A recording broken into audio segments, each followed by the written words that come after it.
না দেখে পথ চললে তো এরকমই হবে। আসলে সে একটা ডাইনি ছিল। এই কারণে আমি তাকে কিচ্ছু বলিনি। মরেছে ভালো হয়েছে সেই ডাইনিটা। দাঁড়িয়ে যাও বাবা, আর সামনে এক পা এগিয়েও না, সামনে কিন্তু অনেক বিপদ। ও মা, এই সামনে দেখি গর্ত, এতে রাক্ষস বসে আছে। এখন আমি পার হব কি করে?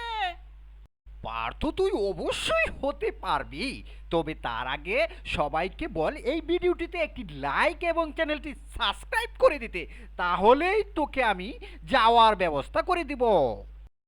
বন্ধুরা, দেখো না, আমি অনেক বিপদে পড়েছি। তোমরা সবাই ভিডিওটিতে একটি লাইক এবং চ্যানেলটি সাবস্ক্রাইব করে দাও, তাহলে সূর্য মামা আমাকে যেতে দিবে। রে বাহ, সবাই তো দেখি চ্যানেলটি লাইক এবং সাবস্ক্রাইব করে দিয়েছে। তাহলে তুই যা।